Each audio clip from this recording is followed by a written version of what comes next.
પંચમહાલ જિલ્લામાં ધોધમાર વરસાદ ખાબક્યો છે। ગોધરા શહેરમાં 3 કલાકમાં 2 ઇંચ વરસાદ। ગોધરા, કાલોલ અને હાલોલ તાલુકામાં પણ વરસાદ વરસ્યો છે। ગોધરાના ભુરાવાવ વિસ્તારમાં પાણી ભરાયા છે।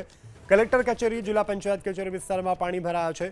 હાલોલની મુખ્ય બજારમાં પાણી ભરાતા હાલ ચોતરફ વરસાદી પાણી નજરે પડી રહ્યા છે। તો પંચમહાલથી સમાચાર। પંચમહાલ જિલ્લામાં ધોધમાર વરસાદ પડ્યો છે। ગોધરા શહેરમાં પણ 3 કલાકમાં 2 ઇંચ વરસાદ પડ્યો છે। સંવાદદાતા હનીફ ફોન લાઈનથી જોડાયા છે। હનીફ, હાલ પંચમહાલમાં શું સ્થિતિ અને કયા કયા વિસ્તારોમાં પાણી ભરાયા, પાણી ઓસર્યા છે, શું સ્થિતિ? જી ચોક્કસથી 3 કલાકમાં ગોધરા શહેરમાં 2 ઇંચ વરસાદ ખાબક્યો છે। ખાસ કરીને સિઝનનો પ્રથમ વરસાદ છે અને જે વરસાદના કારણે ગોધરા શહેરના અનેક નીચાણવાળા વિસ્તારોમાં વરસાદી પાણી ભરાયા છે। ખાસ કરીને સોસાયટી વિસ્તારો છે, શહેરના મુખ્ય માર્ગો, તમામ વિસ્તારો જળબંબાકાર સ્થિતિ સર્જાઈ છે અને ખાસ કરીને જે રીતના વરસાદી પાણી મુખ્ય માર્ગો પર ભરાય છે તેના કારણે વાહન ચાલકોને પણ મુશ્કેલી થવા પામી છે।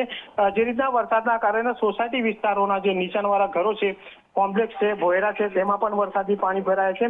આ વરસાદી પાણી ભરાઈ જવાના કારણે લોકોને ભારે મુશ્કેલીનો સામનો કરવો પડી રહ્યો છે।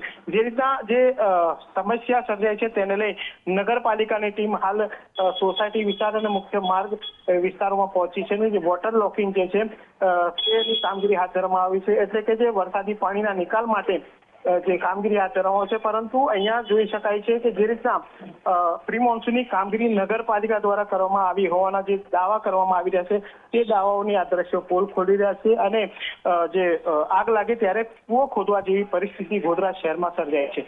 જી હનીફ, સમગ્ર જાણકારી બદલ આભાર। તો હાલ તો આ પ્રકારની સ્થિતિનું નિર્માણ